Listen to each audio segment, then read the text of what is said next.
18th of January, Rabbi Levitt, Gemora. Sit down. Fish are hiding.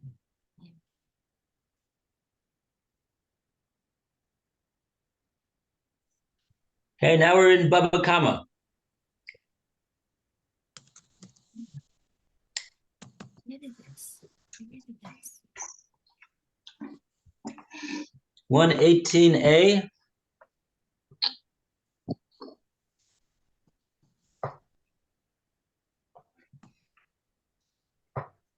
Second Mishnah on the page. We read the Mishnah. We're going to go start from the Gemora now.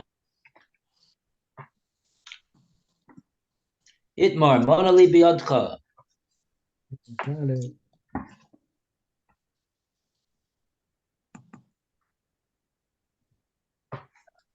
Okay. The Gemora cites an Emirac dispute. Correct. Good. Itmar, one it was stated, right? Yes. Go on from there. Yeah, read it. Your turn to read, Alan. Cites an Emirac dispute.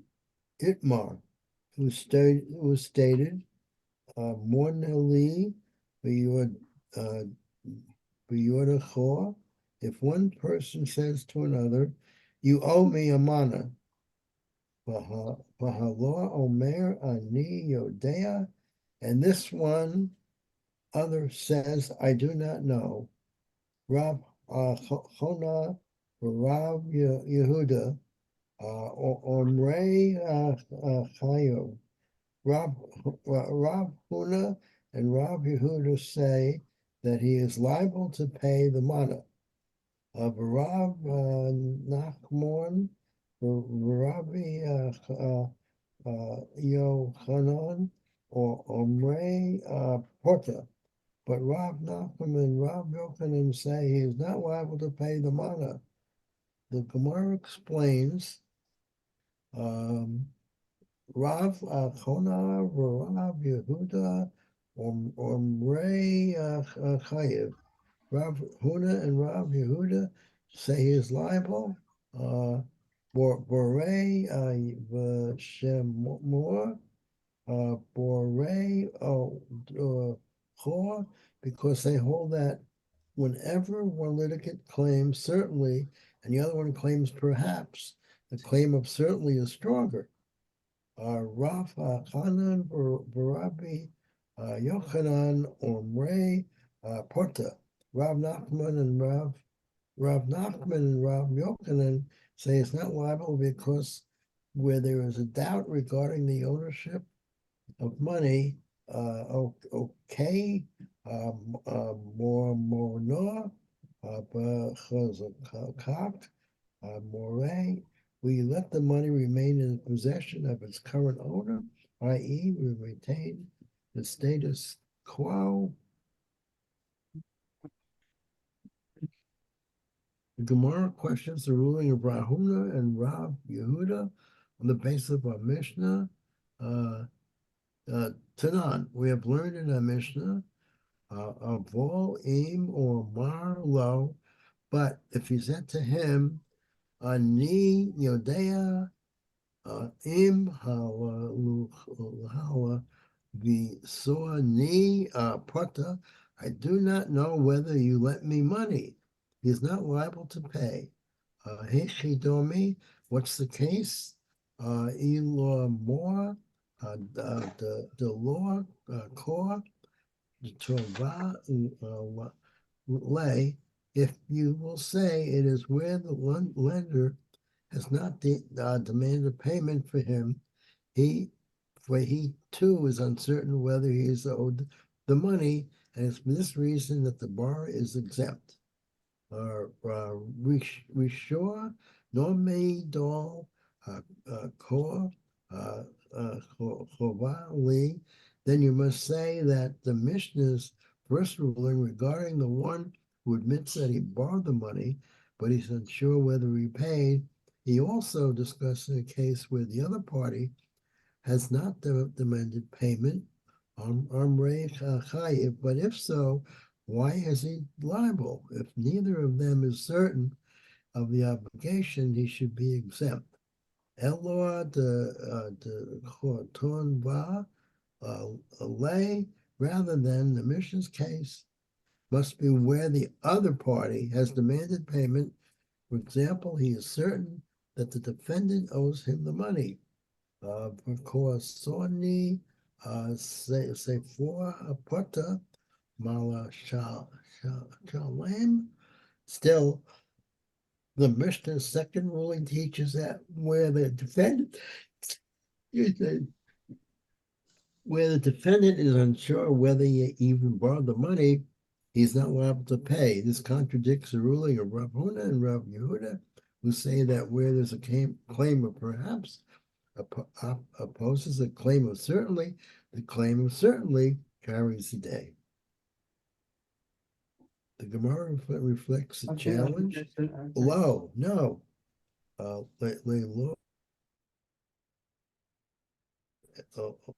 law, the no. Sorry, maybe we should have a look at what we just read. To valet, no. Really, the Mishnah's case is where the other party has not demanded payment. For example, he is unsure whether he is owed money. For this reason, that in his Mishnah's second case, he exempt. Bereshua, Babor, Lord Sas, Yedei, Shemonim. As for the Mishnah's first ruling, which rules the borrower is liable, it speaks of one who comes to fulfill his heavenly obligation. The Mishnah rules that although the courts will not rule him liable to pay, nevertheless since he is certain that there was a debt, if he wishes to fulfill his heavenly obligation, he must pay. Okay. Very good. So let's take a look at, let's see where we have any Rashi to read over here. Rav Huna and Rav Yehuda Amrei Chayev.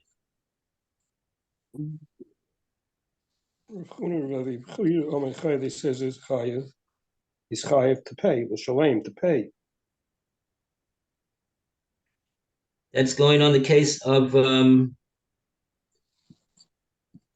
one says Mana li biyotka, you owe me a mana, and the other one says Eini yodeh, I don't know if I owe you a mana.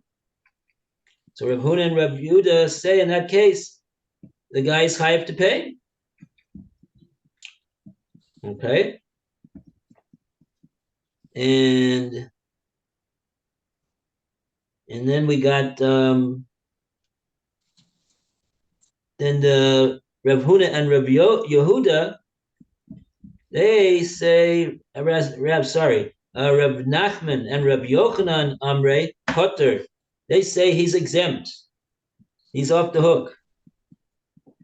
And then we got a Rashi over here, Potter. Okay, he's putter. He's putter. With Mihu, however, he has to make a swear. He has to swear and make an oath, take an oath on that.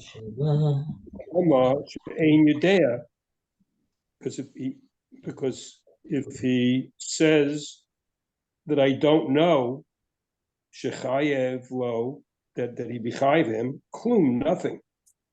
The lo adif shema may bury, because we don't prefer a claim, don't prefer a doubtful claim over a certain claim. The ha in this inami, if you'll say who ta'an le, he claims ein lecha biyada, it's not in your hands. Klum, nothing. Havi mashbian, he can make an oath on that. Le shvuas cheses, he can make a shvuas cheses to get out of paying.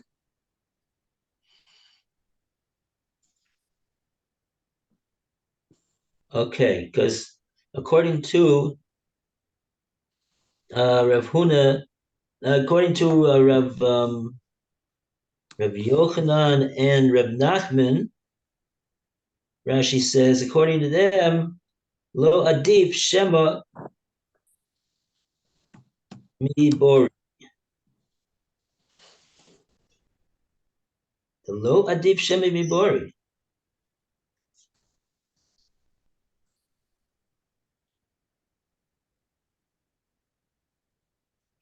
The ha inami habi toin le ein lecha biadi klum habi mashbian le shvus heses.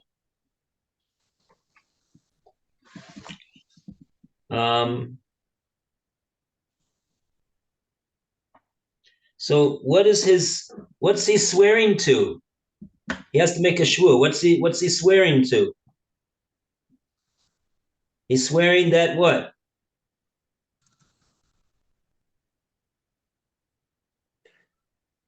He's making a claim. He doesn't know. There's no guarantee. So why should he can get out of paying? It's doubtful. Why should he have to pay if it's a doubtful thing? Yeah, but what in other words, what's the every shvua has a statement that he's making. I'm swearing that blah blah blah blah blah. What's the blah blah blah over here that he's swearing to?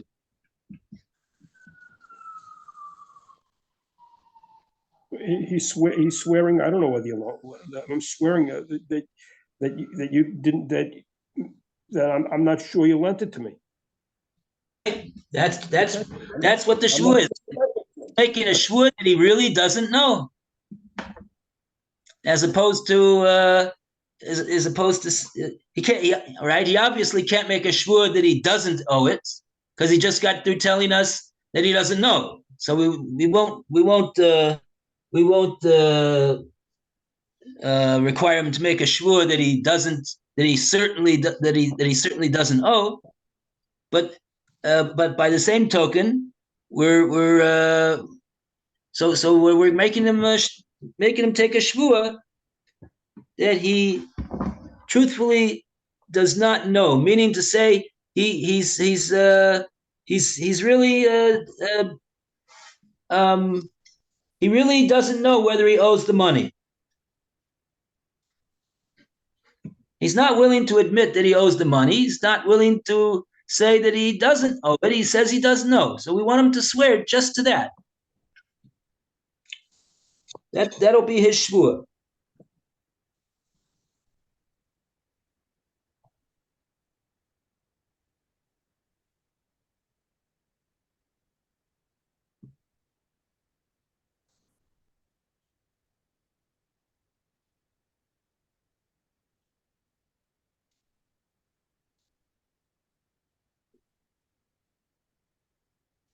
Oh, it's interesting comment over here. I think this comes from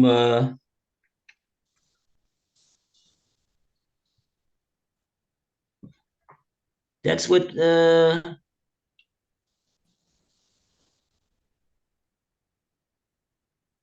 oh, now we understand what Rashi means. Daha inami habi toin le ein lecha biodi klum habi mashbian le shvus heses.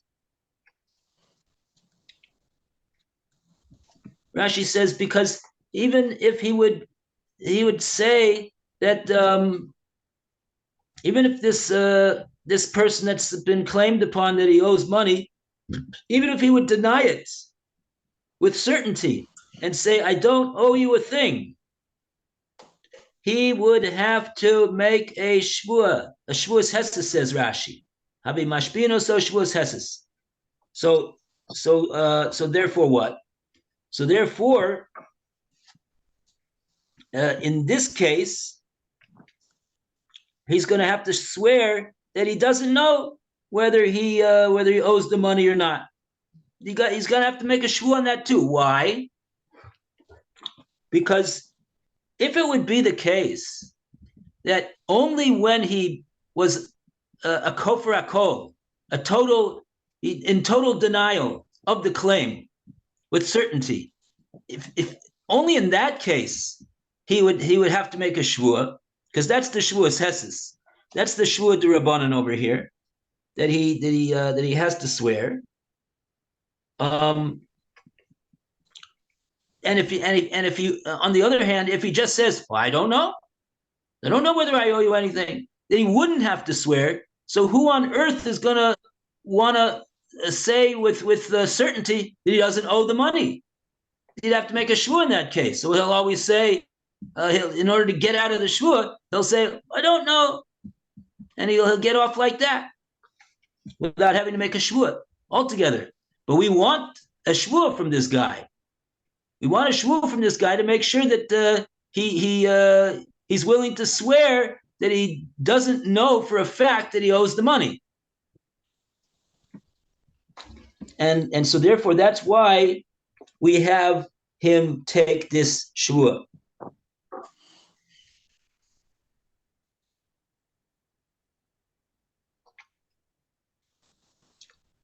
Right? Because if he would not be given a shvua to say, I don't know, so then the whole takana that the Chazal made of shvuas hesses, which forces him to make a right midaraisa, a guy who says ladam, there never was such a thing. What you're claiming, it never was. He's making a total denial of what he says according to the Torah. That strength of that response, he doesn't need to make a shvua on that. But the rabbis came along and said, no, we want this guy to make a shvua when he says that. And so Rashi's explaining over here that also in the case where he says, I don't know whether I owe you this money that you claim. I don't know. I'm not willing to say that I do. I'm also not willing to say for certainty that I don't. He's not going to be able to get out of making a shvua.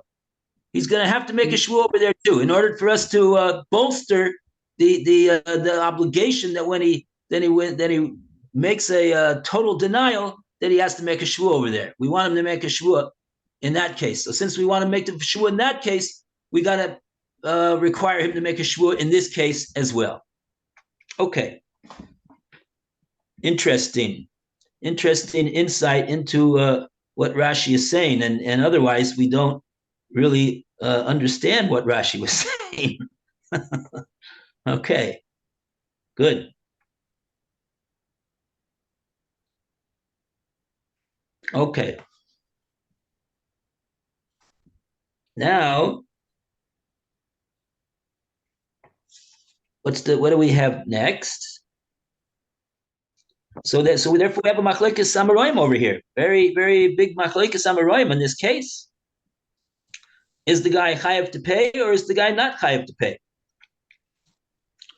And the Gemora said, the ones that say that he's got to pay, why has he got to pay? What's the reason he has to pay over here? Did the guy that's making the claim, did he bring any witnesses that he owes him anything? Just his claim? That's good enough to, according to them, to take money out from this guy? What happened to the whole principle of hamotzi mechavero, olav araya? All over the Gemara we say this. If you want to take money out from somebody, you got to have a proof. And what's a proof? 2 witnesses, a shtar that's signed by 2 witnesses. You got to have a proof. Over here, what proof does this guy have? He says, I say that you owe me a mana. Yeah, so what? But we have his admission. What did he admit over here? He admitted he owed part of it. No? What did he say? He said, Eini Odea. I don't know whether I'm chayiv to you. Oh, he doesn't know at all. Uh-huh. So what is the Gemora says that Rav Huna and Rav Yehuda Amrei chayiv. They say that he's chayiv in this case. Why? Bori b'shema bori adif. What's that mean? If you've got two people making contrary claims, the plaintiff says you owe me amana, and he's claiming his claim is a claim of bori. Bori means that he's claiming with certainty. He's saying I know with a certainty that you owe me amana. That's what we hear from what he's saying. And the Niton, the one he's claiming against, what does he say? He says, don't know. And we call that a shema, meaning he's saying, maybe I owe you and maybe I don't. He's a shema. So in that case, the Rav Huna and Rav Yehuda say, we got a case of bori v'shema. And when we have bori v'shema, bori is a dif. Bori gets the nod. It's a dif. It's a superior claim, and it's such a superior claim that he can take money out from the guy.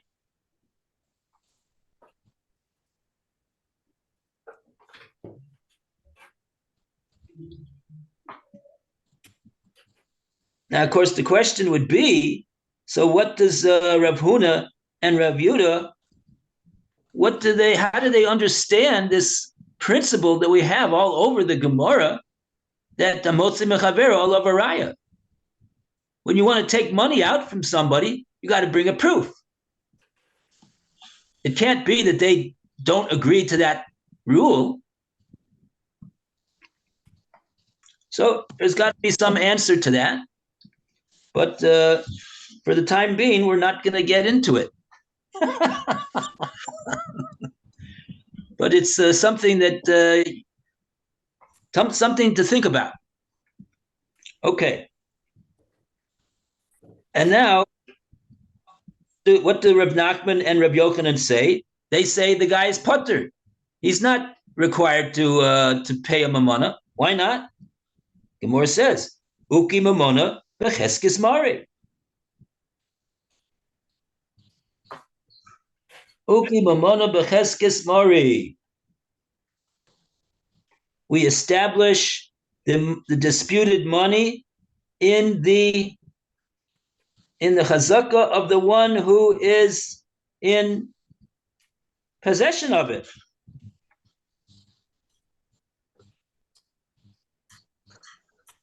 Where is this money where is this money that the plaintiff is claiming? It's in the defendant's pocket. And he's saying that money that you have in your pocket, it belongs to me.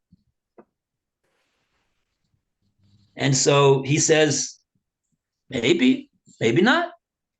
So Reb Nachman and Reb Yochanan say, what's the din on that money that's in the pocket of the one who's being claimed against, the niton, we call him? What's the din on that money? We assume that since it's in his pocket, we don't know for a fact that it belongs to him, but we're going to assume that it is. Uki mamona becheskes mari. And sure enough, we'll require witnesses to take it out of his pocket. So they seem to be saying the flip side of the principle of motzi mechaber olav araya. If you want to take money out of Plony's pocket, you have to have a proof for that, because otherwise we'll say the money in Plony's pocket, we presume it belongs to him. That's why it's in his pocket. Okay.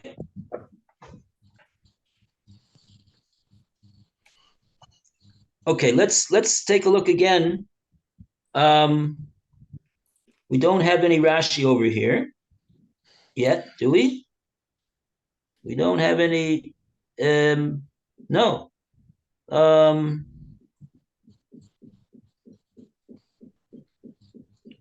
No, the next Rashi is on the next piece of Gemora over here.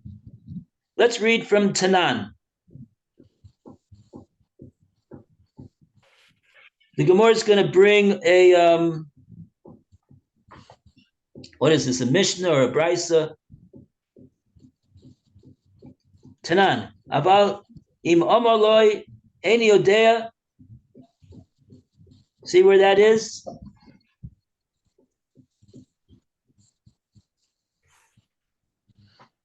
The English and the Rashi or the Hebrew side.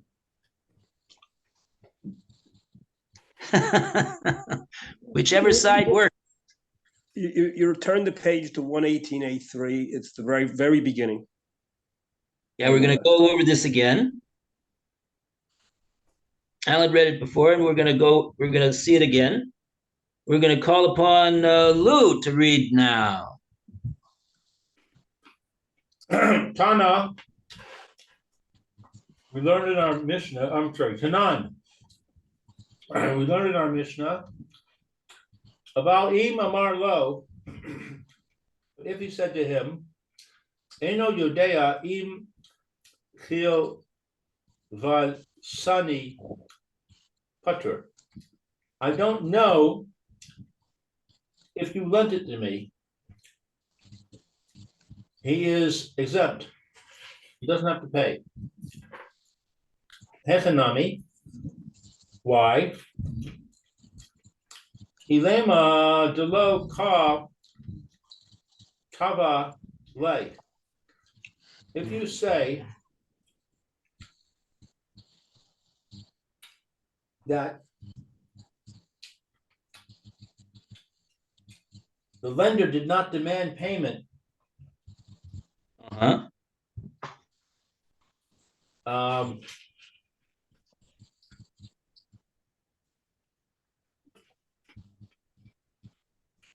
Resha Nami Delo Ka Tava Le.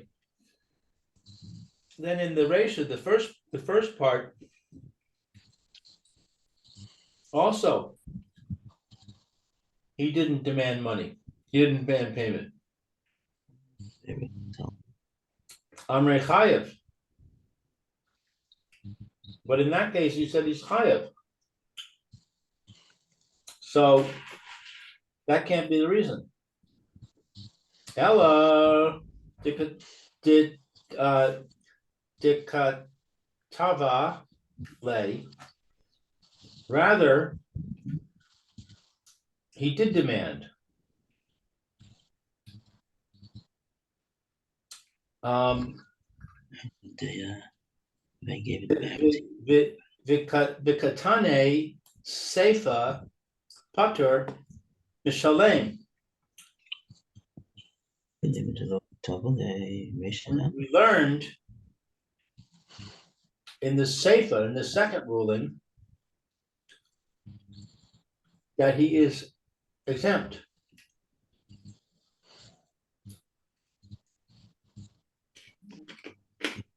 So, what do we have here? Let's see. Okay, you really have to go back to the Mishnah to understand the Reisha and the Seifa of the Mishnah, to understand the point that the Gemora is making over here.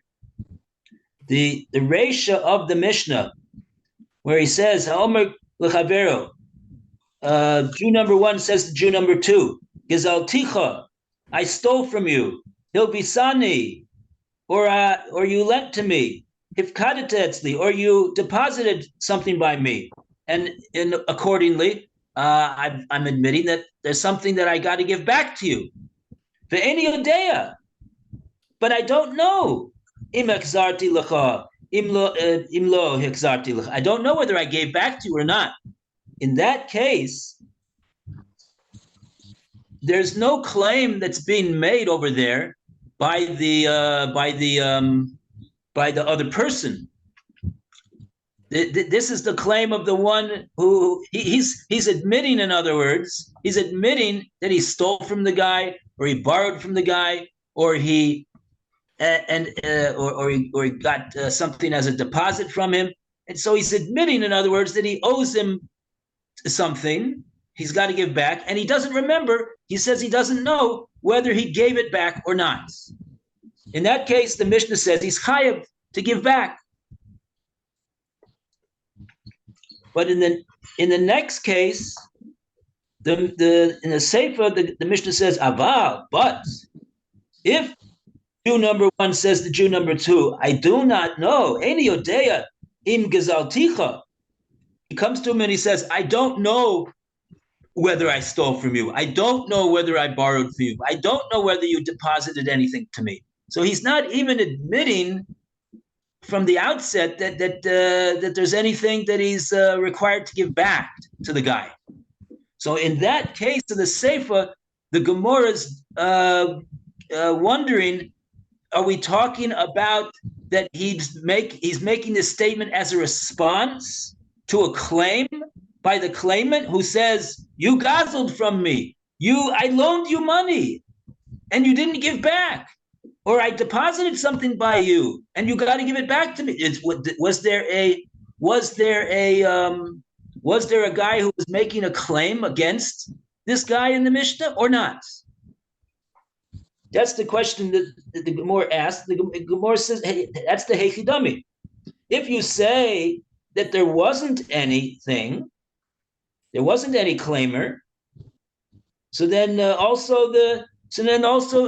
that's why he's putter in the Sefer. That's why he doesn't have to pay, because there's nobody claiming against him initially. So why in the Reisha would he have to pay anything? Because there's nobody claiming against him over there either. Why is he chayav?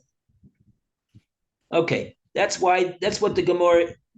That's the point the Gemora is making, and we ran out of time. So everybody have a great day and a good Shabbos and a Shabbat Shalom to Phil. Shabbat Shalom. Thank you, All Rabbi. the best. Good Shabbos, Yeah, Phil. Bye. Shalom, Phil. Thanks. Shabbat Shalom. We'll see everybody tomorrow for Nefesh HaChaim Be'ezus Hashem. Amen. Right. See you. Bye. See you, Ellen.